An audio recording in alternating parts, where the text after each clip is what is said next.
سلااوان لێبێ من کۆڤان ئەزەتم لە دیبەیتێکی تایبەت لە گەڵتان دەبم لەم دیبەیتەدا باس لە کەرتی کشتتوکاڵی دەکەین لە هەرێمی کوردستان هەر لە سەرەتای دەست بەکاربوونی کابینەی نوێمی حکوومەت هەرێمی کوردستان سەرۆکی حکوومەت هەرێمی کوردستان لە دیدار و کۆبوونەوەکانیدا یاخود لە گوتارەکاندا بەردەوام ئاماژە بەوە دەکات کە دەبێت داهاتی هەرێمی کوردستان هەمە چەشن بکرێت نابێت هەرێمی کوردستان پشت تەنها بە کەرتی نەوتی ببەستێت یەکێک لەو کەرتە گرنگانەی کە هەرێمی کوردستان یاخود بە تایبەتیش حکوومەت دەیەوێت پشتی پێ بەستێت کەرتی کشتتوکاڵیە لە هەرێمی کوردستاندا وارووا لە ماوەی ڕابردووشدا جوتیاران گلەی و گازندەیان هەبوو بە تایبەتی لە بە بازارکردنی بەرهەمەکانیان بابزانین داخوازی جوتیاران چییە و بابزانین حکوومەت چی بۆ جوتیاران کردووە بە تایبەت یاخودتەوەری بەرنامەکەمان پلانی حکوومەت بۆ پاڵپشتیکردنی کەرتی کشتتوکاڵی ئەمەتەوەری گشتی دیبەیتە تایبەتەکەمانە لەم دیبەیتەدا سێ میوانم لەگەڵ دەبێت هەرێکە لە بەڕێزان عەبدوڕەحیم عومەر بەڕێوەبەری گشتی کشتتوکاڵی هەولێر کە بە شێوەیەکی ڕاستەخۆ لە هەولێرەوە لەگەڵم دەبێت هەروەها لەزگین حاجی عەساف بەڕێوەبەری گشتی کشتتوکاڵی دهۆک بە شێوەیەکی ڕاستەخۆ لە دهۆکەوە لەگەڵم دەبێت هەروەها جوتیارێکیشم لەگەڵ دەبێت بەڕێز ئازاد محەممەد جوتیاری نمونەیی لە هەڵەبجەوە لەگەڵم دەبێت سەرەتا بەخێرهاتنیانەکەم زۆر بەخێر بێن بەر لەوەی بچمە لای میوانەکانم هاوکارانم دیدارێکی تایبەتیان لەگەڵ سەرپەرشتیاری کارگەی ئاوەتەماتەی هەریر ئەنجام داوە با بێکەوە بینەروبیسەری ئەم دیدارە بین و دواتر گفتوگۆی زیاتر لەگەڵ میوانەکانم دەکەین. تاوان سێکتەری کشتتوکاڵ و سێکتەرە جوراجورەکان پێویستێکی ضروریە بۆ کوردستان بە تایبەتی بۆ دابینکردنی ئەمنی خۆراکی خۆمان تاوان کارگەی ئێمە ماوەیەکی زۆر ڕاوەستاوە جار ساڵ ماوەوە ئیش دەکا بەڵام بەڕاستی لەبەر نەبوونی دامی ناوخۆیی نەبوونی پشتگیری ناوخۆیی ینی ناتوانین بەردەوام بین لەبەرەوەی ناتوانین منافسەی منتوجی بیانی بکەین لە کوردستان منتوجی بیانی بەڕاستی ئەمڕۆ بە شێوەیەکی بەرچاو داخلی کوردستان دەکرێت بە کوالیتی بەبێ ئەوەی کە هیچ ڕقابەیەکی لەسەر هەبێ بۆی ئێمە ناتوانین ئەگەر دامێکی حکوومەت بێ بەڵام خۆشبەختانە ئەمساڵ دامێکی باشی حکوومەت هەیە و حکوومەت بەجددی هاتوو سەرخەت بۆی کە پاڵپشتی منتوجی ناوخۆی بکات و ئێمەش ئامادەسازی خۆمان دەبڕی بۆی کە کارگەی خۆمان بەگەر بخینەوە ئەگەر حکوومەت پاڵپشت بکات و خەڵکیش بەڕاستی وعیەکی لا دروست ببێتەوە منتوجی ناوخۆی بکرێت ئێمە دەتوانین ینی منافسە بکەین لەبەرەوەی هەمیشە بەرهەمی ناوخۆی لە ڕووی کوالیتیەوە لە ڕووی باشتر لە بەرهەمی بیانی بەڕاستی چکاوی لە دەرەوە دێ نازانی چیە بەڵام ئەوی ناوخۆمان دەزانین کە بەرهەمی خۆماڵیە و شیاوە بۆ بەکارهێنان بە هەموو شێوەیەک بۆیە دەبێ ئەو وعی لای خەڵک دروست ببێتەوە دامین بۆ خۆیان بەکڕینی بەرهەمی ناوخۆی پاڵپشت بن بۆ سەرکەوتنی کارگەکانی خۆمان تەمان لەمە ساڵانی تریش تووشی ئەو کێشەیە بووین ئەو کاتێک کە کارگەیشی کردووە برازوتیارەکان پابەندی گرێبەستەکان نابن ئەو کاتێکەوە تەماتە لە بازار پارە ناکە دەیدەن بێمە بەس کە زیاتری کرد لە بازار ئەیدەنە بازار نایدەن بێمە لەوانێ خۆت ناتوانێت هەموو کێڵگەیەک حرەسێک دابنی ئەوە یەک دووهەم شێت بەڕاستی ئەمساڵ وەکو ئەوەیەک لە زۆر چاپێکوتنیش باسم کردووە ئەم ساڵ ئێمە هەموو توانایکی خۆمان خستەگەر کە لەگەڵ برازوتیارەکانمان گرێبەستێک بکەین تەماتەمان بدەنێ ئەوان بەڕاستی ئامادە نەبوون بە ئەو نرخەی کە ئێمە بۆ ئێمە شیاو بوو بۆ نمونە 200 دینار کیلویەک ئێمە تۆیان بدەینێ تۆی شیاو بۆ تەماتەی ئاوی تەماتەوە هەروەها کەی گواستنەوەش لەسەر ئێمە بێت سندوقەکانیشان بدەینەوە ئامادە نەبوو 200 دینار پێمان بفرۆشن بەڕاستی زۆر هەوڵماندا لەگەڵیان بتر بوو خۆ دەزانی ئەوە ئێستا تووشی ئەو قەیرانی بێ بازارێ بوون کە بۆیان ساغ نابێتەوە طبعا لەسەر دیارە جەنابی سەرۆکی حکوومەتی هەرێمی کوردستان کە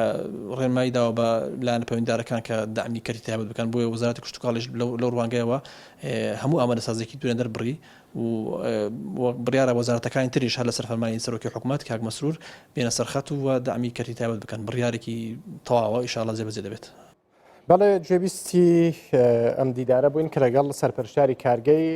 ئاوەتەماتی هەریرەوە کوردستان بیشتر ئەنجامی دابوو میوانەکانم پێناساندن کە هەرێکە لە بەڕێوەبەری گشتی کشتتوکاڵی هەولێر و بەڕێوەبەری گشتی کشتتوکاڵی دهۆک و هەروە جوتیارێکی کاک ئازاد محەممەد لە هەڵەبجەوە لەگەڵمان دەبێت سەرەتا دەچینە لای کاک ئازاد بە گوێبیستی گیر و گرفتەکانی جوتیاران بین بابزانین ئەوان چ کێشەیەکیان هەیە دواتر دەچینە لای میوانەکانی دیکەشم کاک ئازاد ئەم کاتتان باش زیاتر ئێوەی جوتیاران چ کێشە و گرفتێکتان هەیە بۆ بە بازارکردنی بەروبوومەکانتان؟ بەڵێ پێشێکی دەستخۆشیتان لێکم بۆ ئەم بەرنامەی کە ڕەخسانتان دەستخۆشیتان لێ یەکەم و نازانم لەکوێوە دەست پێ بکەیت لە چ بەروبوومێکۆ بە هەرباز لە تەماتە نەبێ با باز لە گیر و گرفتەکانی بەگشتی باس کەرتی کوشت و کاڵ و ئەو ڕەنجە بە خۆڕایی کە جوتیاران بەدەستیوە ئەناڵێنن بۆ ماوەی 10 ساڵە خۆتان نەزان ئێمە هەر ئەڵین بە برەو بدەین بە کەرتی کوشت و کاڵ و پیلانی کەرتی کوشت و کاڵی بگۆڕین لە کوردستانە خۆتان نەزان ئێمە ساڵەکانی هەشتان نەما و ساڵەکانی 90 نەما کە لە سەدا 20 جوتیاران خەریکی بەروبوومی کوشت و کاڵی بن لە کوردستانە خۆتان نەزانین ئێستا لە خۆی گەورە بەزیابێ خاوەنی جوتیارێکی دەستڕەنینی زۆرین خاوەنی گەنجێکی باشین خاوەنی خاک و ئاوێکی چاکین لە کوردستانە تازە لەوە دەرچوو کوردستان بەروبوومی ئەم وڵاتە سەرفکە گیر و گرفتی فەلاح زۆر لە ڕێی تۆ لە ڕێی مەسرەفۆ لە ڕێی کێڵاندنۆ لە ڕێی زۆر شتۆ وەسێرەکەی لە هەمووی گرنگتر بێبازاڕیە خۆتەزانی ئەم هەموو بەرومە لە وڵاتە هەیە بەروبوومێکی کوالێتی بەروبوومێکی خۆماڵی کەچی سیرەکەی ئەیبەیتە بازاڕەکانەوە بە چاوێک سیرەکرێت چاوێکی یعنی گوناحە پارەی سنووقەکە نەکا جا بۆیە هەمیشە جوتیاران گیریان خواردەوە بەدەست ئەو بەروبوومەوە کە ئەو ڕەنجی ساڵانیان بەزایە ئەڕوا تا ئێستا ئەو پیلانێکی بۆ تەرخان نەکراوە کە ئێمە چی بکەین ئێمە یعنی زۆر گیر و گرفت لە ڕێگەمانایە ئەو تەماتەیە یا با ئێمە هەرباز لە تەماتە نەکەین لە بامێەوە بیگرێت تا خەیار تا تەماتە تا شووتی باشە هۆکاری بێبازاری چییە نەزانن کەرتی وا بۆ سنووقی کاگازات تۆ خۆت باسی بێبازاریت کردەکان هۆکارەکان چییە؟ بەڵێ هۆکارەکان ئەوەیە برا بە ڕێزەکەم ئێمە بە بازارکردنی بۆ نەکەین ئەمە حەل ناکرێت چکە خۆتەزانی علوەکان پڕبووە لە بەروبووم تازە لەوە دەرچوو سلێمانی و هەولێر بەروبوومی ئەم کوردستانە ساقاتەوە ئێمە کێشەمان لێرا کێشەمان زۆرە یەکێ لەو کێشانە ئەوەیە بە بازارکردنمان بۆ ناکرێ تۆ خۆتەزانی ئەم هەموو بەروبوومە دەرگایەک نییە لێوە بڕاتە دەرەوە خۆ ئەگەر ببێ بەوەی کە بڵێن چواردەور وڵاتانی چواردەور بەروبوومان لێوەرناگرێ ئێمە خۆمان نتوانین دە ناو خۆی خۆمانە ئەم بەروبوومانە ساقینەوە ئێمە توانین کاکە بڕۆین معمەلدانین ئەو تەماتەی کە بە هەزارها تەنەچێتە علوەکان ئێمە ئیکەین لەوە بە 300 تەنی بچێتە علوەکان و 700 تەنی بکرێ بە دۆشاوی تەماتە بکرێ بە کۆمەڵێک ئەو مادانەی کە ئێستا بە هەزارها سۆپەرمارکێتەوە تا لە وڵاتە و دۆشاوی دەرەوەخوا جا بۆ ئێمە ئەڵنەچین دۆشاوی وڵاتی خۆمان بخۆین بە معمەلی کوردستان و هەم هەلی کار بڕەخسێنین بۆ ئەو گەنجانەی کە دەرچووی کەرتی کوشت و کاڵن ئێمە ئەتوانین بڕوان پێ بکە قوربان ئێمە ئەتوانین بە کەرتی کوشت و کاڵ هەر ئەو مەعاش خۆرانەی کە مەعاشیان ئێستا بەو بەروبوومانەی کوردستان مەعاش دابینکەین ئەی ئایا ئەزانی یەک سنووق تەماتە ئەدرێ بە 1000 دینار 1000 دینارەکە نە ئەوەیە پارەی سنووقەکە بکە نە ئەوەیە پارەی ئارەقی ناوچاوانی جوتیارەکە بکە ئەی باشە بۆ هەڵەسین ئێمە ئەو خەیار شۆرەی کەیەتە ئەم وڵاتە با ئێمە نێڵین خەیار شۆر بێ با ئێمە نێڵین دۆشاو بێت کۆمەڵێک مەعمەلدا بنین هەلی کارە ڕەخسێنین هەم ئەو بەروبوومە ناوازەی کوردستان بکەین بە مەعمەل هەلیکاریشی بۆ ڕەخسێنین بە هەزارەها دەرچووی کەرتی کوشت و کاڵیمانەیە لە بوارەکە شارەزان بابی خینە سەر مەعمەل لە باتێوی مەعمەلێ بێ ئێمە زۆرەکان باشە تازە سەرپەرشتیاری کارگەی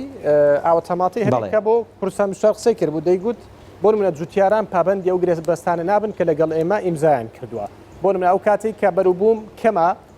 بەروبوومەکان بە ئێمە نادەن کە بەروبووم زۆرە ئەو جارە دێن لەگەڵ ئێمە بەروبوومەکانمان دەدەنێ واتە ئەو کاتێک کە پێویستمان پێ ناماندنێ ئەو کاتێک کە زۆرە پێمان دەدەن یانەوە تا دەڵێت ئێمە تۆ من نەدیوە تا ئێستا کاگازات بە خلاصی بکەم ببوورە دەڵێ بۆ منە ئەمە گوێ بەسمان لەگەڵ کردوونیان پێمان گوتون باشە کرێ هاتو چۆشتان بۆ دەدەین تۆ کەشتان دەدەینێ وە چیرۆی بە 200 دینارشتان لێ دەکڕین بەڵام جوتیارە پێوە پابەند نابێت بەڵێ مامۆسا پێوە پابەند نابێ زانی چییە؟ جارێ ئێمە بە مەعمەلێک و دوو مەعمەلیشمان ناڕوە بەڵێ من لێرەوە دەستخۆشی لەو پیاوە بەڕێزە ئەەکەم بۆ دەستخۆشی لەوەی ئەەکەم کە ئەگەر بتوانێت تۆزێک لە نەهامەتەکانی پشتی جوتیاران بگرێ. بۆ نمونە ئەو بەڕێزە ئەڕوا بەسەرەن ئێمە بە هەزاران جوتیارمانەیە. باشە ئەوە منتیقەی هەولێری لە سەدا 34 کرد، ئەی منتیقەی کەلار، ئەی منتیقەی پێنجوێن، ئەی منتیقەی شارەزور، ئەی منتیقەکانی تر. ئێمە تازە لەوە دەرچوین کارگەیەک و دوو کارگە و سێگارکە و چوار کارگە ئێمە بەرێتە پێشۆ. ئێمە ئەبێ دانیشین پیلانی بۆ دابنین لە کەلارە سێ معمەل دانین، لە شارە زورا 3-4 معمەل دانین، لە منتیقەی دۆکە 2 معمەل دانین، لە هەولێرا 3-4 معمەل دانین. ئێمە تازە لەوە دەرچوو کارگەیە دانیشی بێ ئیتفاق بکات لەگەڵ 100 جوتیارە لەگەڵ 200 جوتیارە ئەی باقی مندیەکەی جوتیارەکانی تر چی بکەن؟ هەم تاس و حەمامە. ئێمە ئەبێ پیلانێکی تۆکمە داڕژین بۆ کەرتی کوشت و کاڵی. ئێمە ئەبێ کارێ بکەین، نابێ ئێمە پشتی جوتیاران بربدەین و ڕادەی شەی ئەم وڵاتە لە ناو بچێ. من لێرەوە با قسەیەکت بۆ بکەم، تەنانەت وامان لاتوە ئەگەر پشتی جوتیاران ئیمساڵ نەیگرین و تۆکمەی نەکەین. خۆتان نەزان ماوەیەک لەمەوە پێش لە تۆڕە کۆمەڵایەتیەکانە من هانام برد بۆ لە فەیسبووکە هانام برد بۆ خەڵکی کوردستان کە با بچین 5-6 ملیۆن کوردین، ئەگەر بتوانین یەکی 5 سنووق تەماتەش بکەین بە ئاو تەماتە با پشتی جوتیار بگرین. ئێستا ئەوە وای لاتوە لەخوای گەورە بەزیابێ خەڵک بۆتە ئەوەی کە ئێستا ماڵی وایە 5-6 سنووق دۆشاوە گرێ، 5-6 ملیۆن کەسین، 5-6 ملیۆن سێ سنووقی ئەکاتە 30 ملیۆن سنووق. باش دەستخۆش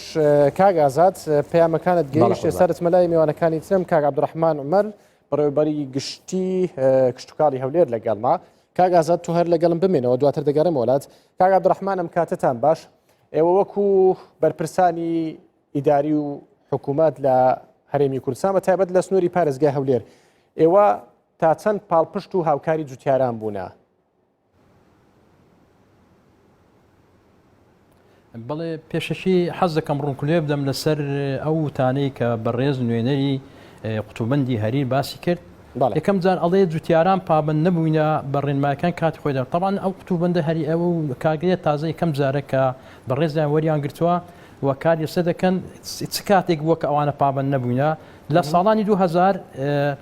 ڕێکخراوێک هات کە لە هەریر بوو هێشتان ئەوانە تەسلیمی وانە نەکرابوو ئەو بەڕێزانە. هات هەندێک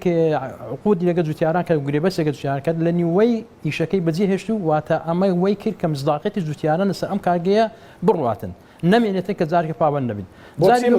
ئەو سارە ناو جوتیاران گەڕان کە گرێبەستیان لەبەر ئەوەی خاوەن کارگەکە پێش ئەوەی کە ئەو گروپە وەری بگرێتن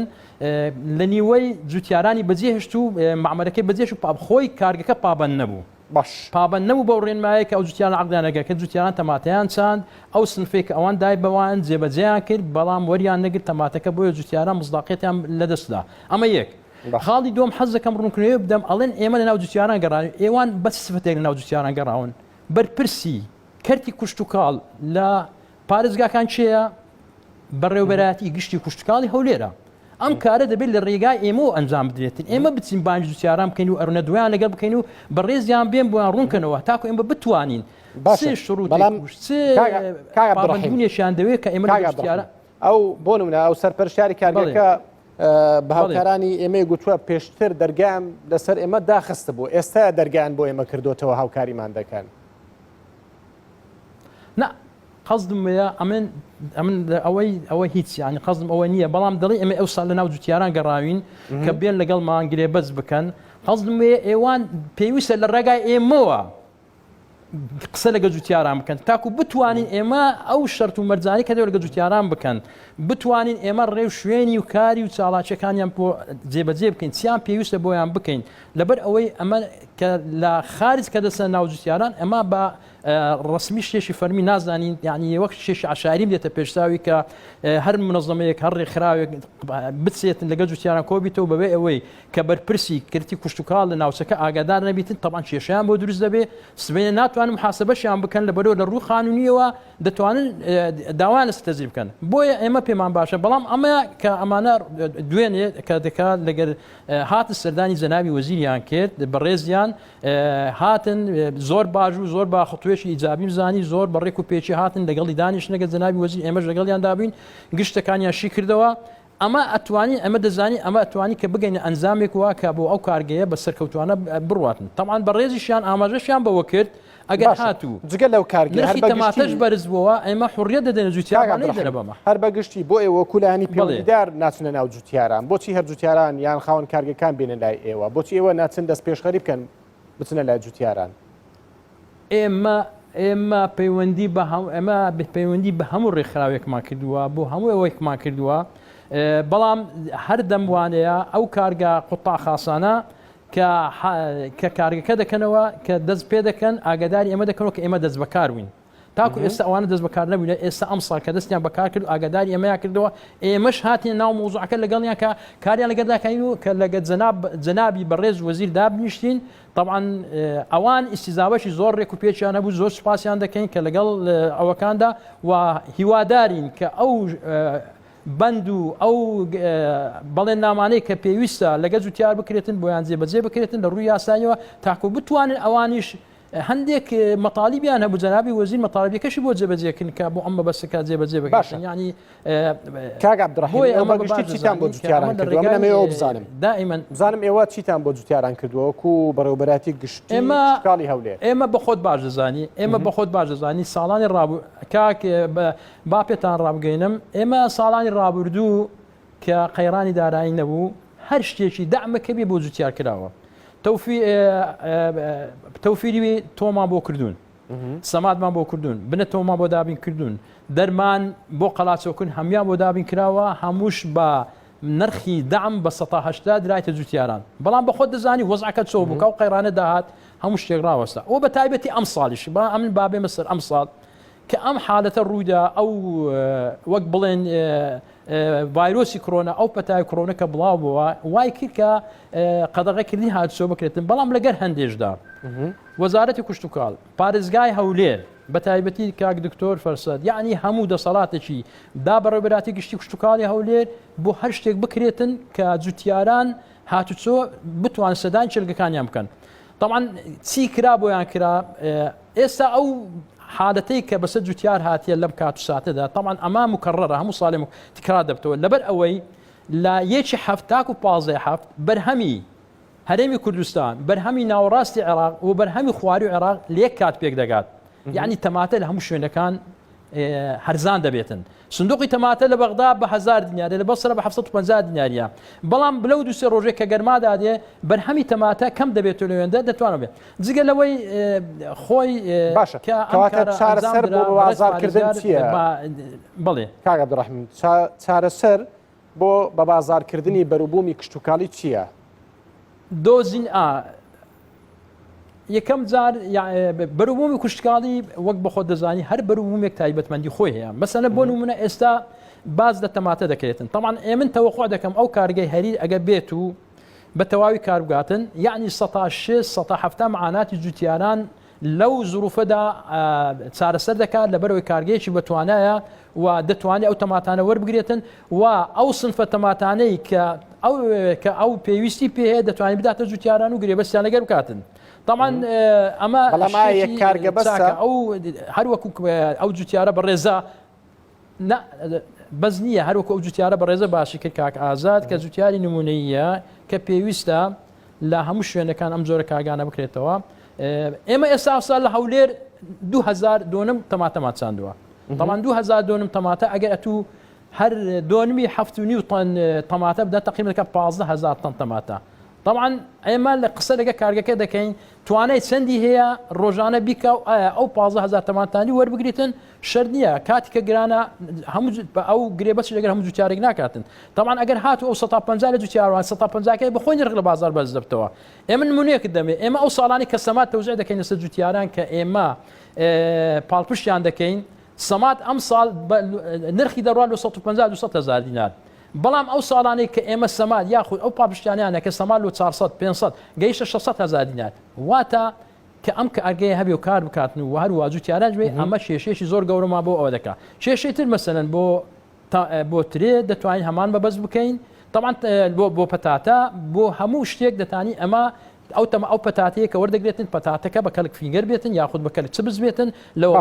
معاملەکانی خۆمان معاملی باشمان هەیە بەکاری بهێنن بۆ بتوانین ئەو کێشانە حل بکەین بڵێ باشە دەست خۆش کە عەبدوڕەحیم دێمەوە لای بەڕێستان دەسمە لای کاک لەزگین حاجی ئاساف بەڕێوەبەری گشتی کشتتوکاڵی دهۆک کە لە دهۆکەوە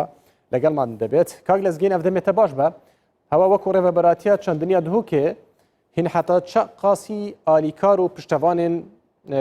جوودکاران بوونە ژبوویک و بەروبوومێن خوا بەرهەمێن خۆیان کشتتوکاڵی bi bazar bikin.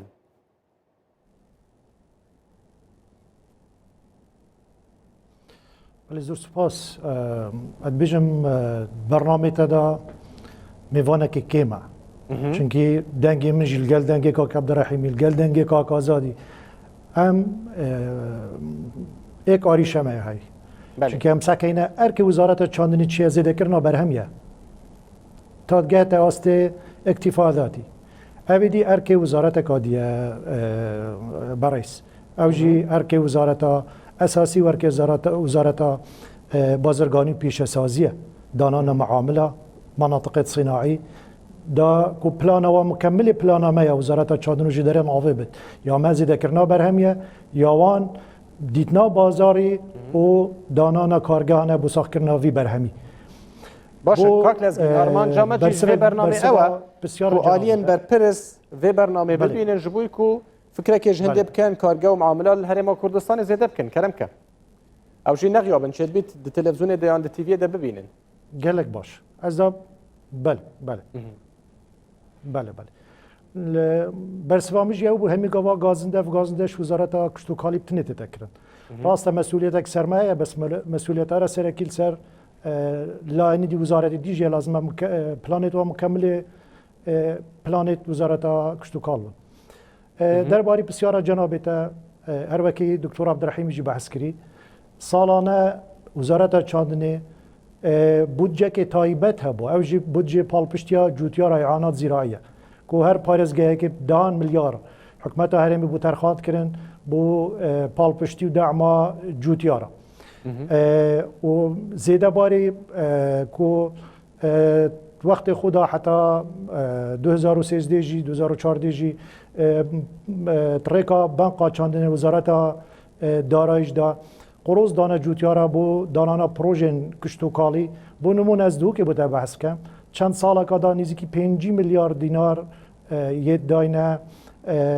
جوتیارا بو دانانا پروژه نزدیکی 1894 جوتیار مستفید بوینه پروژه کشتوکالی داناینه او همیش بوینه اگر هنده که وگاوه برهم کشتوکالی بگهت هسته که وصا همی گواه وصا پرین خاره برنامه توصا ام سکینه آلیته که کچوا اف برو بومه اف اویده کشتوکالی ساخ بته و بازاره کی بو بینین باشه تو بیجی مالی کاریوان کریه قصدا من مپاره دایوانا برهمین آفایی او بویا سبب کو برهمین آفایی زیاده ببه باشه برهمین آفایی زیاده بویا هنده چاشن و جاری آلی کاریوان بکن جبوی کو برهمیوان بفروتن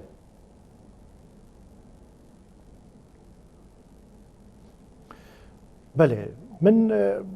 دستبیک جگوته و طبعا حکومت هرم کردستان کابینانی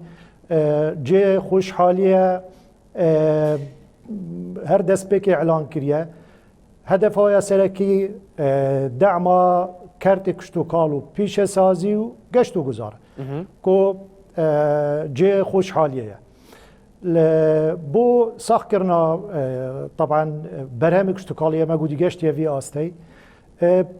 ریکا چند ریکاتی یا ایکا سرکیه و ما کاکازادیش بحث کری دانانا کارگهین پیش سازی خاصیت صناعات غذاییه دو موید و نوید و سحکین بازاره کی بو برهمی ما یکشتوکالی باش لسنور پارزگاه دو که چند کارگهن کاغازن یعنی چند ساله که دا از بوده کارگه تا حد که انده کارگه تین بس آستی پیویز دانینن بس برنامه دا که از بوده بحث کم پلانات پیشنیار کری وزارت کشتوکال هر 2009 2013 حتی پلانا 2019 جی بو حکمت تازه ما هست بحث دو که بوده بکم روابریا گشتیا چاندلیل پارزگاه دو که پیشنیارا پلانا کریل دیف برهمه که چند برهم مهیه و پاشاروژ برهمه مدیبته چند پیشنیار کریه که چند معاملات ڕێکا کەرتی تایبەتە ڕێکا وزارەتە بازرگانی پیشە سازیدا ڕێکا دەستەی وە بەرهێناندا کول پارێزگا دووکێ بێنەدانان و لەسەر قەزایل دیف جۆرێ بەرهەمی تین بێنەدا باشکردن ئەگەر جزەکە بەسەجی بابێتە جێبەجێکردن ئەکی دە ئاریشە حتا حەدەکی ئێتە چارسە باش یەک ji arîşên herê mezin ku cutiyar behs dikin anîna berhemê dervê ji bo nava Herêma Kurdistanê. Dema ku berhemê navxweyî çê dibe hîn çima rê didin ku berhemê derve bête nava Herêma Kurdistanê. بله طبعا في شكلينينا كو ريكي بدين صالانه جدولك هي خشتك هي وزارة كشتوكال در تاخد دمي برهمي مت جهت بيت جهت قمر كي دانت سروي برهمي كوي بيت بشكل كي وصا كو منافسة برهمي نافخوي ناكت برهمي نافخوي ناكت بون منا امني بحثي مشكلة ما طماطبو طماطش دربه به تقريبا حتى 600 دينار سر كيلويه هي اصلا طماطم الفيدر كي كيلو ب 200 صداجي كم ترناش صندوق 10 كيلو تدا 1000 دينار تفروت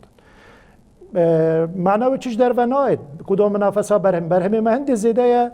بيداويستيانا خو زيده تر ما دي تشش دربه كو منافسه برهم مكه باشا جداهي دنافرا كواليتي ده هيا ام همین جادین خلکی مد بیجیتن بر همین نافخی طعمی خوشتره طعمی وانا خوشتره او باشترین کوالیتیان بلندتره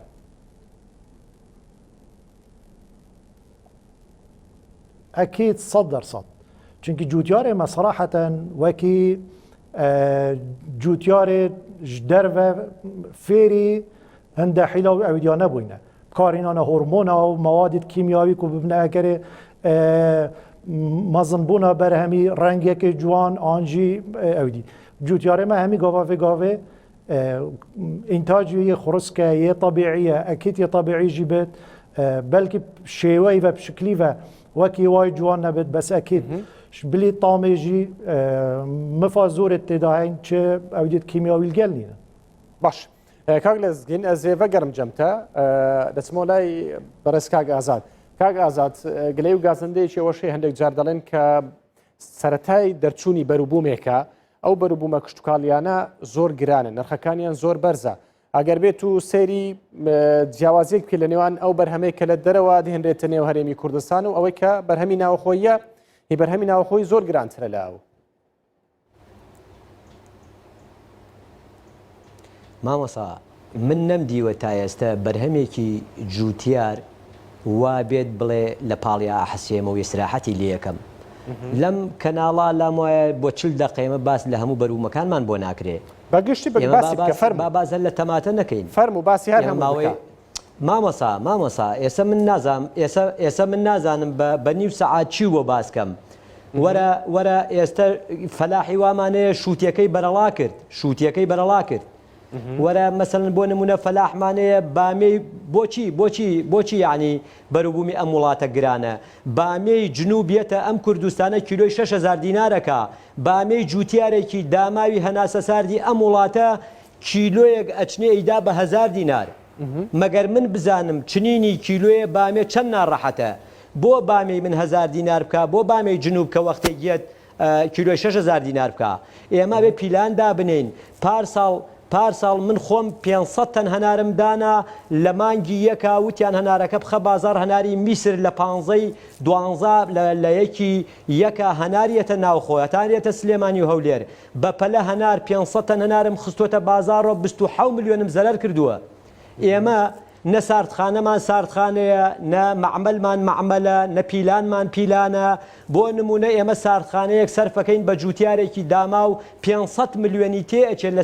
لەسەری 500 ملیۆن ماڵە ئایا ئەم جوتیارە هەڵەسێ هەنارە خاتە ناو ئەم بەڕادەوە بۆ کەی تێیەکە خۆ بۆ مانگی 12 تێناکە بۆ مانگی 2 3 و 4 تێیەکە بەڵام سێرەکەی لە مانگی یەکە یەکسەر لە یەکە لە 15 12 سێرەکەی هەناری سووریا و میسر پڕە بێ بازاڕەکان پڕە بێ مامۆسا ئێمە لە یەک لاوە گیرمان نەخواردووە ئێمە لە هەموو لایەکۆ گیرمان خواردووە ئێستا من یەک پەڵە شووتیم کردووە بڕوان پێ بکە ئەم ئێوارە بیست شووتی مامۆسا تخوا مامۆسا ڕەحمەتی لێوە و قسە بکەم دەی فەرموو بەڵێ فەرموو قسەکەت بکە مامەسا ڕەحمەتی لێ باو قسە بکەم پەڵەیە شوتیم کردووە 8 ملیۆن دیناری تێچووە داومە بە برایەکی شوان بۆ ئەوەی حیوانی تێبکە بەو خوای هەمووانە چینە بەردیوانی بە 450,000 90 دوونم شوتی بە 450,000 سێ ڕۆژە پیکابێ شوتیم ناردۆتە ئەلوەکە نافرۆشێ ئێمە ئەبێ پیلانێک دان بۆ کەرتی کشت و کاڵی ئەم وڵاتە تا پشتی جوتیار سارد نەبۆتەوە بڵێ باشە دەتوانی هەرێمی کوردستان پشت بە بەرهەمی ناوخۆی ببەستێت و ئەو بەرهەمەیەش هەناردەی دەرەوە بکات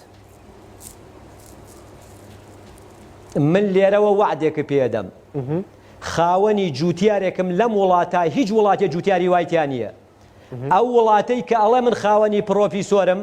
بابێ لە دەشتی کەلارا تەماتە دروستکە بابێ لە دەشتی شارەزورە تەماتە دروستکە بابێ لە هەولێرە تەماتە دروستکە من خاوەنی جوتیارێکی پڵنگ ئاسام کە ڕۆژ تا ئێوارە کراسەکەی لە ئارەقا گەوزاوە ئەوەش ئەوە بەروومەکەیەتی کە شاید حاڵە ناو ئەلوەکانە کە نافرۆشێ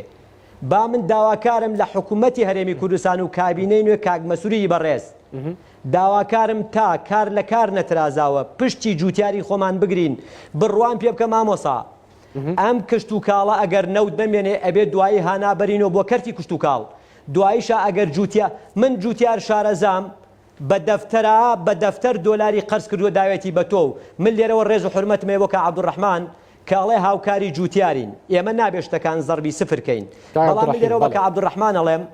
ئەو یارمەتی کە جوتیارە درێ کە عەبدوڕەحیم ئەو یارمەتی کە هی جوتیارە درێ بە پێی پێویست نییە بۆ نمونە من زەلام شارەزام هەر ڕەفیقی خۆمە 6 دۆنم تەماتەی کردووە لە کەلارە 38 ملیۆن دیناری زەرەر کردووە بە 18 ملیۆن دیناری هی قەرزی کووت و تۆ و سەماد و کێڵاندنە ئەمە بڵێن کاکە حکوومەت بە بۆنەی شەڕی نەگریس و بە بۆنەی کۆرۆناوە بڵێن حکوومەت ئێستا قەرزارە و ئەوەی بۆ ناکرێ ئێمە داوامان لە حکوومەتە پاڵپشتیمان بکە کاکە گیان جوتیار ئەوەی لەسرە بەرهەمهێنەر بێ جوتیار ئەوەی لەسەر نییە ساقی کاتۆ بەیانی جوتیارێکی داما و سێرەکەی ئارەقی ناوچاوانی دەرکردووە بۆ 12 مانگ لە ئاخر مانگە سێرەکەی بەروبووم ئەچنێتەوە بەرومەکەشی بۆ کوێ بەرومەکەی بۆ ئەلوەکان نافرۆشێ هەندێک خەلەلێک لە جوتیارانی ئێمەیان نییە بۆ بە بازارکردنا چۆنێتی بە بازارکردنی بەروبوومە کشت و کاڵەکانیان بۆ من چەند ڕۆژێک لەمەوبەر لە سوۆسیال میدیا بینیم کەسێک سەبەتێک بۆ نمونە بەروبوومی دانابوو بەروبوومەکان جیاواز بوو هەروو تەنها بە تەماتەیەک دابنێ و بیفرۆشی نرخەکەشی لەوانەیە هەروەکو یەک بێت پێتان وانە ینی بە بازارکردنی شەندی خەلەلێک هەیە لە بە بازارکردنا لەلایەن جوتیارەوە مامۆسا نییە بەقەدەر جوتیار حەز بکە کێ حەزەکە ئەو ڕەنجەی کە ئەیدا بە خەسار بڕوا بە بازارکردنی ئەم وڵاتە تۆ کاتێکە توانی بە جوتیار بڵێ مەسەڵەن کاتێکە توانی بە جوتیار بڵێ کاکە وەرە ئەوە بکە کە داعمی بکەی من لێرەوە خۆ سێ خاڵەوەتا لە نەزەرمە ئەگەر ئیزنم بدەی هەر سێ خاڵەکە باسکەم من هەمووی ناگەڕمەوە بۆ حکوومەت و لەم کاتا بەڵێ من لێرەوە داواکەم لە میلەتی کورد بەروومی خۆمان بخوا و دەستی ئەو میلەتەی ماچەکەم کە لەمە لا تەماتە و بامێ و خەیار و هەمووی کوردستان بخوا دوو داوایەکم لە جوتیاریشێ بە هەمومان بە یەکۆ تەماتە نەکەین خەیار نەکەین هەتا لە مۆزعین چونکە ئەگەر بە بازارکردنمان بۆ بکرێ من دەستی ئەو جوتیارە ماچەکەم کە لە باتی 200 تەن تەماتە 1000 تەن تەماتە بەبەرهەم بێنێ چکە بۆ لەبەرەوەی سێرەکەم تەماتەکەم ئەچێتە دەری وڵات لە باتی ئەوەی پارەم بڕواتە دەری وڵات و میوەم بێتە ناوخۆ ئەو کاتە بەرووم مەچێتە دەرەوە پارەم بێتە ناو وڵاتەکەم جا ئەو کاتە دەستی ماندووبوونی جوتیار ماچەکەم لە باتی 200 تەن تەماتە 1000 تەن تەماتە دروستکە بەڵام ئێستا لێرەوە من داواکارم لە جوتیاران هەتاوەکو لەم بارودۆخاین تا لەم بارودۆخاین با ئێمە هەڵسین بە پێی پێویست لە باتی 200 تەن تەماتە بکەین با هەڵسین 50 تەن تەماتە بکەین 20 تەن خەیار بکەین 10 تەن مەسەلەن شووتی بکەین باش دەکات بەڵە قوربان باشە دەست خۆش دێم وڵاتان کاگازات لەگەڵم بمێنەوە هاوکارم هێرۆ مەولودی سەرۆکی ئەنجومەنی ئەلوەکانی هەولێری لێگەڵا هێرۆ ئەم کاتتان باش دێمە لای تۆ با بزانین ڕەوشی ئەلوەی هەولێر بەگشتی چۆنە بەڵێ کۆمان لە چەند ڕۆژی ڕابردوودا هەڵبەت بووەتە بابەتێکی گەرم و گۆر چ لە ناو جووتیارانە چ لە ناو سۆسیال مدیاوە لە ناو هاوڵاتیانیش بۆ پشگیریکردن لە بەرهەمە خۆماڵەکان بەروبوومە خۆماڵەکان و هەر کەسە و بە شێوازێکیش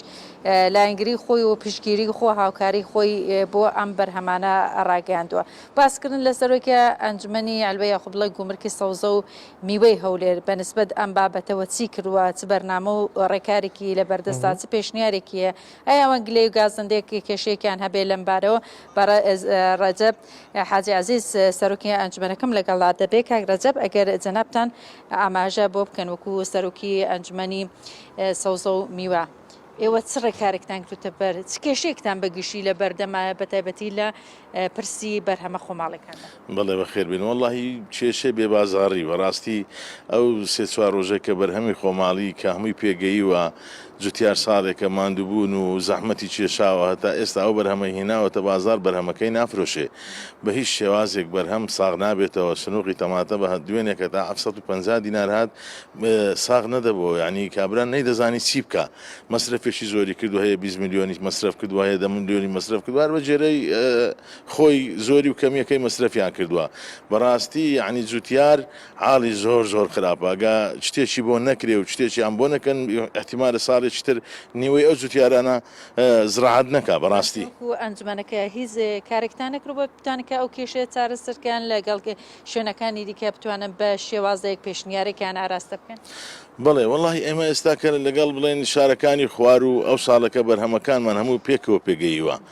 بەرهەمەکان پێکەوە پێگەیوە لەوێن دەرێژ نافرۆشێ لەوێش بازارەکەیان زۆر خراپە ئەمە چاریمە ئەوە نییە چاریمە لە عێراق تازە چارمان ناکرێت لەبەرەوەی هەموو شارەکان بەرهەمی هەیە هەموو شارەکان جوتیارەکان بێکەوە بەرهەمەیان پێدەگات چاریمە ئێستا کە گەمە چارەسەری لە تەماتە بکەین شتەکانی تریشمان هەر بۆ خۆی چا دەبێ ئەگەر تەماتەکە جوتیارەکە کە چاندی 100% بزانی کارگەکان کارگەمان هەبێ لێی وەربگرێ کابرا کەمیە ڕسقەکەی تیش کە بەرهەم دێنێتن ئەوش لە بازار ساغ دەبێتەوە هیچ کێشەیەکی نابێت کابرا بزانی تەماتەکە لێ وەردەگیرێت 175 تەماتەکە ئەکا 125 بەرهەمەکانی تر دەکات هەم بەرهەمەکانی تریش لە بازار بای ئەوە دەکات لە شارەکانی خۆمان ساغ بێتەوە هەم تەماتەکەشی خەسار نابێ و ساحب معاملەکانی ژانیەگە هەماهەنجەکەبی لەگەڵ حکومەت بە هیچ شێوازێک دۆشاوی تورکی و ئێرانی نییە ئەو کاتێکە دۆشاو نهات ئەوان ئەگەر لە ئێستا دۆشاوەکەی خۆیاندانە زستانەی فرۆشن دوای زستانەی فرۆشن بە هیچ شێوازێک زەرەر ناکات کاتی خۆشی هەر ئاوا بۆ بەڕاستی باسی ئەم پلانەتان کە تا چەندە گرنگە کە جوتیارەکان بە تایبەتی لانی کشت و کاڵ و ئەو کەسانی کە پێیوەستم بەم کارەوە تا چەندە گرنگە پلانیان هەبێ بۆ داچەندنی ئەم بەرهەمانە بۆ نمونە تەماتەکە لە کۆتایەکە دەکاتێ دێڕنەوە بۆ شێوازە بەڵێ وەڵڵاهی پێویستە ینی هەما هەنجێکی چاکە بێ پێویستە ینی ڕێنیشاندنی شەبێ بۆ جوتیارەکان سەر بەخۆی ینی ئێستاکە بۆ نمونە خاوەن کارگەکان داواینەوە تۆ تەماتەیەک دەکەن بڵێن ئەوە بەرهەمی زۆرە کەچی کاتی خۆی هەموو نەوەتەماتەیەک وەردەگیرا و بەرهەمەکەش ئەو کارگەی دووهۆک و کارگەی هەولێر بەخۆی ڕۆژانە بە دوو کارگا ئەو کارگەی هەریت 500 تەن تەماتیان وەردەگرت کاتی خۆی ئێمە بۆ خۆمان بۆمان دەبرد هەموو شکلە تەماتەیەکیان وەردەگرت و کە مازوونەکەشیان هیچ عیبی نەبوو دۆشاوەکەش دەفرۆشا لە بازار ئێستاش ئەگەر ئەو کارگانە بە هیچ نەکەویتەوە حاڵی جوتیارەوە باشتر نابێ بەڕاستی ینی حاڵی زۆر خراپە دەبی بەهانەیانەوە بێن بە زووترین کات چارەسەرێکیان لێ بکەن پێتان وانی یەکەی لەو هۆکارانێکی بووەتە ئەم دروستکردنی ئەم کێشەیە دەخستنی ڕێگاکان و نێوەندی شارەکان بێکە بە تایبەتی بەبوونی ئەم پەتایەوە تووشات بێت طبعا هۆش تاسیرێکی هەر هەبووە ئەمە کێشەیەکی ترمان هەیە ینی وەزارەتی کشت و کاڵی خۆمان حکوومەت هەرێمی کوردستان هەمە هەنجی نییە لەگەڵ وەزارەتی کشت و کاڵی بەغا ینی زۆر کات هەبووە ئەمە بەروبوومیمە هەبووە لە بەغاوە ڕێگاکانیان کردوتەوە بەروبوومی ئێرانی و بەروبوومی ئەردەنی و بەروبوومی کوێتی و سعودی هاتوتە ناوەوە یعنی ئەگە هەمە هەنجەک نەبی لە نێوان وەزارەتی کشت و کاڵی حکوومەتی هەرێم و عێراق شتەکان ینی ڕاستی زۆر خراپە دوایە کێشەیەکی ترمانێ ئەمە ئێستا ڕاستە تەماتە زۆر هەرزانە نایە داخل نابێ بەڕاستی تەماتەی دەرەوە نایە خیار هەرزانە نایە پەتاتە هەرزانە نایە بەس ئێستا لە هەمان کات شتومەکی ترمان هەیە بە قاچاق لە بەرزەکان داخلە بێ وەکو خاس و وەکو کەلەم و ئەو شتانە ئێستا داخلە بێ بە قاچاق بە پارێکی زۆر زۆر ڕەجەب حاجی عەزیز سەرۆکی ئەنجومەنی گومرکی سەوزە و میوە لەگەڵمان بوو باسی کێشەکانی خۆیان هەروەها ئەو پێویستی و هەماهەنگی و هاوکاریکە لە نێوان لایەنی پەیوەندیدار و هەروە جوتیارانیش بێت و گلەی و گازاندەی ئەوانیشی بە شێوازەکە دەست خۆش سپاس بۆ هاوکارم هێرە مەولودی کە لە هەولێرەوە لەگەڵمان بووی. دەچمەوە لای میوانەکانم دەچمە لای بەڕێز عەبدوڕەحیم. کاک عەبدوڕەحیم، کاک ئازاد دەڵێت ڕاستە کەرتی کشتتوکاڵی یاخود حکوومەت هاوکاری ئێمەیان کردووە، بەڵام هاوکاریەکانیان وەکو پێویست نەبووە. من سەرەتا باسم کرد لە ساڵانی کە قەیرانی دارایی نەبووە پاڵپشتی جوتیاران بە 180 کراوە، بەڵام لە پاش ئەو ئەزمەیەوە قەیرانەی پاڵپشتی جوتیاران زۆر کەم بووە. ئەمن تێیدەوەی دەکەم، بەڵام لەگەر هەندێشدا ئەو شتێکە لە توانای حکوومەتەوە بۆیان جێبەجێ کراوە. ئەمن منوێکتان بۆ بێنم ئێستا جوتیاران لە زۆر جاروەیە لە ئەزمەیەکی سەوزە پێیا دەبێتن ئەوزات هەر جۆرە سەوزەیەک بێتن، خیار بێت، تەماتە بێت، پەتاتە بێتن کە نافرۆشێتن. ئێمە قانونی چاری ساڵی 2000 مەشمانەیە ڕێگا دەدەین بە هەر جوتیارێک بێ سارکردنەوەی لە خۆی دروست کاتن توانی بەرومەکەی تێخەزنکە. بەڵام بەداخەوە زۆربەی جوتیارەکان کە دێن ئەو سارکردنەوە دەکەن تەحویلی دەکەن بۆ مەخزنی ئەتیادی، پابەند نامن بە ڕێنماییەکان، یعنی مەخزنەکە بەکارن. ئەو مەخزنە کە ئێمە پاڵپشتیانەکە یەکەمین جار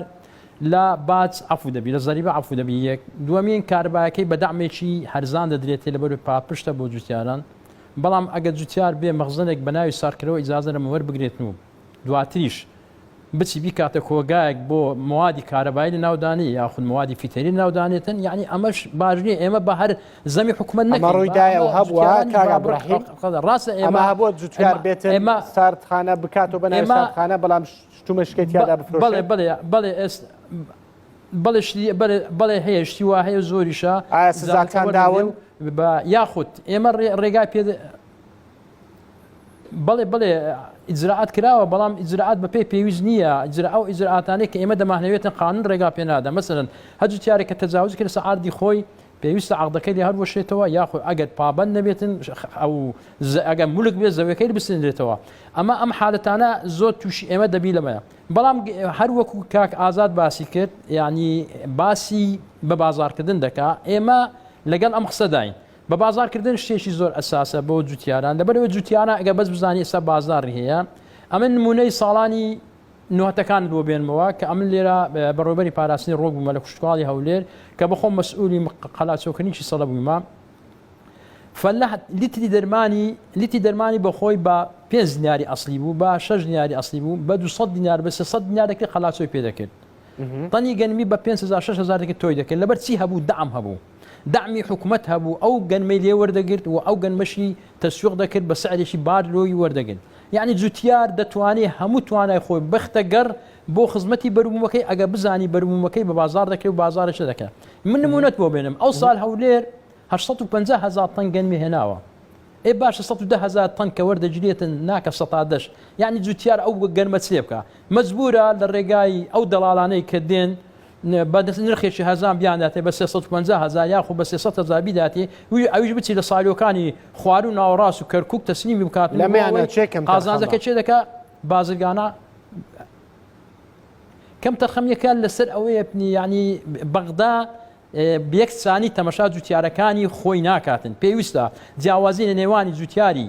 هەرێمی کوردستان و ناوەڕاست و بێک چاو تەمەشای بکاتن. با ئێمە لە باری سیاسی بچینە دەرەوە، لەبەر ئەوەی ئەمە قوتی فەلاحە، قوتی جوتیارە، پێویستە یارمەتیان بداتن لەم بارە بچینە دەرەوە. بۆ ئێستا گوێر دیبەگە مخمور کە مادەی 140 400,000 تەن گەنم لەو وەردەگرێتن. ئیدارەکەشە لە دەست ئێمەیە، بەڵام لەبەر ئەوەی ناوەکەی لەسەروانە باشە بۆ لە ئێمە وەرنا بە هەموو کوردستان 390,000 تەنی داینێ. یعنی دوو ناحیە و قەزایەک 400,000 تەن گەنمی بۆ داناوە کە تەسویق بکە، بەڵام هەموو جوتیارانی کوردستان 390,000 بۆ داناوە. یعنی ئەمە حالەتێکە پێویستە چارەسەر بکرێتن. باشە ئێمە کاک عەبدوڕەحیم باس لە بازرگانان ساڵانە کۆ دەبنەوە لە بەغدا چەند باشە باست لە بازرگانان کرد. بازرگانان بۆ سوود و قازانجی خۆیان بازرگانان گرنگی زیاتر بە بەرهەمی دەرەوە دەدەن. باشە لەوانەیە قازانجی زیاتر بێت، ئێوە تا چەند توانی وتان ئەمانە ڕێک بخەنەوە؟ خۆی بزانە ئێمە قەزیەی بە بازارکردنی گەنم ئێمە ڕێگەمان نەگرتووە لە جوتیاران. گەنم بەگشتی باز دەکەم تەنها گەنم ئەگەر وێت و ئەو بازرگان بەڵێ یعنی سوالەکە تێنەگەیشت. پرسیارەکەم ئەوەیە تەنزیمی تیجارە بازرگانان بەگشتی بۆ سوود و قازانجی خۆیان زیاتر گرنگی بە بەرهەمی دەرەوە دەدەن. باشە ئێوە تا چەند توانی وتانە ئەمە ڕێک بخەنەوە؟ ڕاستە طبعا ئەمە هەروەکو کاک دکتۆر لەزگین باسی کرد ئەمە ئەستۆیەکە و هەروەکو کاک ئازاد باسی کرد پێویستە هەمانگیشی تەواو هەبێ کاک ڕەجەب باسی کرد هەموو باسییان کرد هەماهنگگیشی تەواو هەبێ لە نێوان وەزارەتی کوشت و کاڵ و وەزارەتی پیشەسازی و بازرگانی بۆ ئەوەی بتوانن ئەم کارە ڕێک بێخن لەبەر ئەوەی هەروەک ڕوون و ئاشکرایە کە ئەو بەربوومەی کە لە دەرەوە دێتن زیاتر ئەوان سوودی لێوەردەگرن لە خاڵە سنووریەکان ئەگەر بێت و ئەمە ڕێک بخرێتەوە بە یاسایەک یاخود بە ڕێنماییەک یاخود بە بڕگارێک دابنیشین کۆبنوێش لەسەردا بکرێتن یاخولانی پسپۆر لە کوشتتوکاڵ و بازرگانی دابنیشتن ڕێکی بێخن ئەگەینە بە نەتیجەیەکی باش بەڵام بەداخەوە تاکو ێستا و هەمانگێشی تەواو نیە لە نێوان ئەو دوو سێکتەرە کە بێن ئەوەی ڕێک بێخنەوە بۆ ئەوەی بتوانین سوودی لێ وەربگرین. باش کاک عەبدوڕەحیم ئەمڕۆ ئەنجومەنی وەزیران کە کۆبووەوە لە کۆبنەوەدا ئەنجومەنی وەزیران وەزارەتەکانی کشتتوکاڵ و سەرچاوەکانی ئاو شارەوانی و داد و گەشت و گوزاری ڕاستپاردووە بۆ ئەوەی کە پەلە بکەن لە ڕایکردنی قەرەبووی ئەو جوتیارانەی کە خاوەنی گرێبەستی کشتتوکاڵین و مافی یاسای قەرەبووکردنەوەیان لەلایەن وەزارەتەوە پشت ڕاست کراوەتەوە ئێوە بۆ ئەمە چیەکەن؟ خۆی بزانە سەبارەت بە قەرەبووی جوتیاران کە ڕاوەستاوە طبعاً بە بڕیارێک ئەنجومەنی وەزیران ڕاوەستاوە بەڵام ئێمە لێرە بە حەق بە جوتیار بدەین حەق بۆ کەسانە بدەین بە جوتیار غەڵەتی ئێمە هەڵنەگرێ غەڵەتی وەزارەتی کوشتتوکاڵ و وەزارەتی شارەوانی و داتەر نەگرێتن دائیرەی تاپ و هەڵنەگرێتن لەبەر ئەوەی ئەگەر ئەم یاسایە تاکو ئێستا غەڵەت بووە جێبەجێکراوە لە 2010ەوە تاکو 2010 ڕۆیە و تەنفیس کرایە لە شارەوانی لە کوشتتوکاڵ جێبەجێ کرایە لە تاپۆش تەنفیس کرایە بۆ هەتا ئێستا ئەمە ڕاز لۆ لە 2010 بووە غەڵەت 170 تەنفیس کرایە ئەو قەرەبووە بۆ شێوەی ڕوویە بۆ ئێستا ئەوە دەکرێت طبعا ئەم بڕیارەی ئەنجومەنی وەزیران ئەگەر پەلەی لێ بکرێتن بۆ جێبەجێکردن بۆ لابرنی ئەو جوری گرفتارەکەین بە چەند کۆبوونەوەمان کرد کە هەندێک باش یاخو یاسایەکە بە هەڵا ئەوە دەکەن شی دەکەنەوە کە ئەبێتە هۆی ئەوە ئەم یاساگە جێبەجێ بکرێتن ئەم جوتیارانە دەتوانین کێشەیەشی زۆر گەورە لە ناو ئەمان حل بکەین لەبەر ئەوەی کێشەیەشی زۆر سەتاسی ڕاوەستاوە هەندێک قەرەبوو کراوە بە شێوەیەکی نایاسایی بەڵام یاسەوەرەگە بەڵێ دەست خۆش کاتم کەمەوە بێ میوانەکان کەشم بدوێن و چەند پرسیارێک ئاڕاستی ئەوانیش بکەم دەست خۆش بێ دەست خۆش بێ لەگەڵمان بمێنەوە کاک عەبدوڕەحیم دەستمە لای کاک لەزگین بگشتی پلانە حکوومەتێژ بووی کردەوە کشتتوکاڵیە چییە؟ بەردەوام سەرۆکی حکوومەت هەرێمە کوردستانی بەحسەوەکرد کە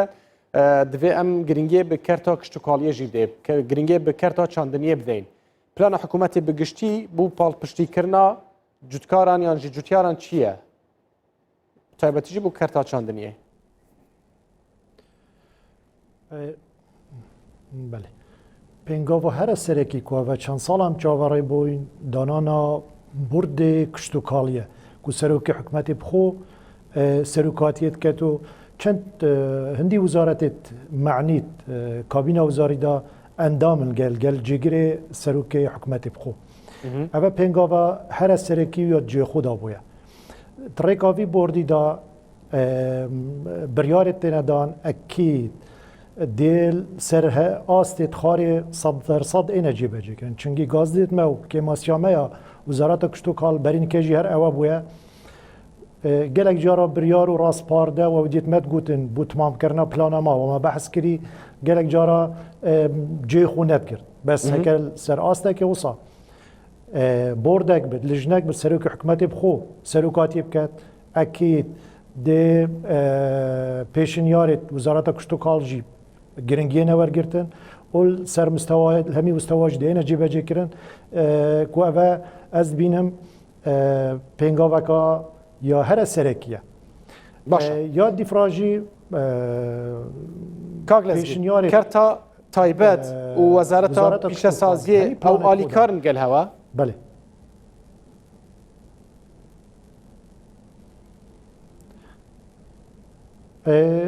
Belê heta hedekî harîkarin bez dîf astê pêwîst da nebûyne heta pêkavê. Yani ez bû te bû cenabê te nimunekî li Duhokê bêjim. 2013 were me teqrîben nîzîkî pitir 500 dûnemê erdiyê terxan kirîn bû devereka pîşesaziya ya bêjin sînaat xîdaiye ku bes ew meamil lê bêne danan evê girêdayî کارتی کشتوکالی و صناعت غذایی برهمی نافخو بیت ورگرتن حتی وگاوی ئەوە دەکەنگیە دانان نکرد باره جیب جی کردن دا سەدەم چییە سەبەب چییە؟ ئەوە والله چیت بت بجا چه بت کمکا سبب هبن یعنی ایک شوان هر قیران حکومت هریم کتیت داد به بود جی داد چکی دانانا دبرکا پیش سازی محتاجی پاره که زور مزنه بود دانانا بنیا تحتی بس سرمستای پارێزگا دووکێ ڕێبەریا گشتیاوە بەرهێنان هینشانە ئەو زێدە گاوێن کوسەر زەوێن کشتتوکاڵی بێتە بێتە جێبەجێکردنوت مەراحل دومای کردایە باشە کاک لەزگین ئەو زێدە گاوێن کو تێنە سەر زەڤێن چاندنیە هینشان ئەوان زێدە گاوێن بڕاوستینن ئەگەر کورتی بەرسەوام دەی سپاسیات دەکەن تا حدێکی بەێ تا حدێکی باشە مەیترا ئۆستاندین وەکی بەراهیکە چت وی ئاستی نەبووینە بەس ئەس بژمەتە 100% بن بەر بووینە بن بڕ نەبووینە دەست خوش سپاس بوو تەکاک لەزگین دێڤەگەرم جەمتە کاک ئازاد ئایا جوتیاران دەتوانن لە هەموو وەرزێکی ساڵدا تەواوی بەروبوومەکانیان هەبێت؟ مامۆسا ئێمە دەدەقەمان ماوە و لەوانەیە کەمتر لە دەدەقەشم قسە و مناقەشەیە ئەەکەین و کەمتر 5 دقە بەڵام با من پەیامێکمێ بیگەێنم و لەم کەناڵی بەڕێستەوە دوابی ئەو پرسیارەش و بەسەریعی بەمەوە ئێمە ئەگەر ئەگەر ئێمە حکوومەت و وەزارەتی کشت و کاڵ هاوکارمان بێ لەخوای گەورە بەزیابێ من چوومەتە دووسێ وڵاتی گەورە بە یابان و بە ئەڵمانیاوە لەوێ 2 مانگ بۆ 3 مانگ بۆیانەیە کەرتی کشت و کاڵی ئیشی لەسەر بکەن بەس لەخوای گەورە بەزیابێ ئێمە ئەتوانین 12 مانگە ئیشی لەسەر بکەین ئەگەر 3 مانگیان حکوومەت و وەزارەتی کشت و کاڵ هاوکارمان بێ بۆ بەیتە پلاسیکانمان خۆتەزانی بە 100,000 بەیتی پلاسیکی لەم وڵاتە هەیە ئەگەر بتوان بە گازدابینکردن بۆەوە بەڵام ئێمە ناگەین ئەنجامی هەموو جارێک ئێمە تقریبان 10 ساڵام قسەکەین و کە چێت و سەر بەرومی جوتیاران پارە ناکا و ئەبێ هەموو ساڵێک ئەمە قسەی لەسەر بکەین ئەمانە من لێرەوە پەیامێکمەیە بۆ حکوومەت هەرێمی کوردستان ئێمە ئەبێ ئەم پیلانە بگۆڕین بۆ پیلانێکی تۆکمەتر بۆ پیلانێکی باشتر بۆ ئەوەی کەرتی کشت و کاڵ وە کەرتێکی نەوت بەکاری بێنین خۆت ئەزانی جوتیار بە تەحملی نەما جوتیار قەرز و قۆڵی دنیای باشە بەڵام کاگڕحیم تازە شتێکی وت کاگازان وتی زۆر جار جوتیار هاتووە داوای سارکەرەوە یان شوێنێک دەکات بۆ بەربوومە کشتتوکاڵیەکانی بەڵام لە کاتێکدا دەچین بۆ شتیشتکە بەکاری دەهێنێت هەندێک جوتیار هەیە ئەمەش دەکەن آخر قوربان خۆ من لێرەوە بەڵێ قوربان من لێرەوە ڕێز و حرمەتمەیە بۆ کەعبدوڕەحمان من ئەڵێم لام وایە لە سەدا زەلامێ وا بکە بەڵام وەرە بە هەزارها من ئەزانم تەن هەنار لە ساردخانەکانە خراپ بوو یا بە زووی هێنایە دەرەوە و بە بۆنەی ئەوە کە لە میسر و سووریاوە هەناراتوە بە دەیان زیا و جوتیار زەرری کردووە باغدار زەرری کردووە ئەوانی کە ناریان کردووە زەرریان کردووە خۆ هەر هەمووی ناڕوە مەسەلەن ساردخانەکان بک بە شوێنی چی ئەوە منەوەی ساردخانەی کاکفەرەی دوو نامدار هەیە لێرە ساڵی وایە 200-300 تەن هەناری تایە ئێستا پڕە لە پەتاتە ئێمە خۆ هەر هەمووی نابێ وا لێ بکەین مەسەڵی ساردخانەکان هەمووی کراوە بە شوێنی کارەبا و کراوە بە شوێنی وایر ئێمە ئەڵێن با ئەم قسانە بە دوای ڕێکارێکا بگەڕێین ساڵ بە ساڵ نینە دەمی ساڵێکی تر ئێستا من هێشتا هەنار پێ نەگەیوە شین بۆ ئەوە کەم هەناری هەڵەبکەین زۆر بە کورتی ئەڵێ مەسەلەن زێدەڕۆیی بۆ سەر زەوی کشت و کاڵی تا چەند زیانی بۆ ئەوەی جوتیاران دەبێ ئەگەر بە کورتی وەڵامم دەیتەوە زێدەڕەوی زۆر خەتەرناکە ئێستا کۆمەڵێک ئەرزی ئەم وڵاتە هەیە بە کۆمەڵێک شت گیراوە مەسەلەن بۆ نمونە سێرەکەی جاخۆ ئەگەر ئەوەش ببوایە ئێستا کیلۆی تەماتە هەر پارەی نەکرد تێبگاڵم چی بەڵام من لێرەواڵێم ئەبێ پیلانێکی بۆ بدۆزینەوە پیلانێک بدۆزرێتەوە کە من لەگەڵ جنوب ڕستقم پێ بگا باشە جنوب ڕستقم لێ وەرنەگرێ منیش لە جنوبی وەرناگرم تورکیا مامۆسا ئەم پەیامم با بگا بە کورتی زۆر تخوا کاتم نەماوە وڵاتی دراوسێ بەروم لێوەر بەڵێ وڵاتی دراوسێ بەروم لێوەر ناگرێ بەرومی لێ نایەنم لە ناو خۆی خۆمە بە میلەتی خۆم بەرومی خۆم نایەڵم دۆشاو بێ نایەڵم خەیار شۆر بێ نایەڵم کۆمەڵە شت بێ کۆمەڵی معمەلدانێم هەر بە بەرومی ئەو معمەلە من نەتوانم مەسەلەن بۆ نمونە معاشخۆرەکانم معاشی پێ بدەم بە هەزارات تەن دۆشا و خەیار شۆر لەم وڵاتە سەرفە بێ دەست خۆش سپاس کاک ئازاد کاتی پێویستم نەماوە سپاس بۆ میوانە نمهرێکە لە عەبدوڕەحیم عومەر بەڕێوەبەری گشتی کشتتوکاڵی هەولێر کە لە هەولێرەوە لەگەڵمان بوو سپاس بۆ بەڕێز لەزگین حاجی عەساف بەڕێوەبەری گشتی کشتتوکاڵی دهۆک کە لە دهۆکەوە لەگەڵمان بوو هەروە سپاس بۆ بەڕێز ئازاد محەممەد جوتیاری نمونە کە لە هەڵەبجەوە لەگەڵمان بوون دەستان خۆش بێ و زۆر بەخێر بێن. سپاس بۆ ئێوەی بینەر و بیسەری کوردستان 24 و هەر لە خۆشیدا بێن.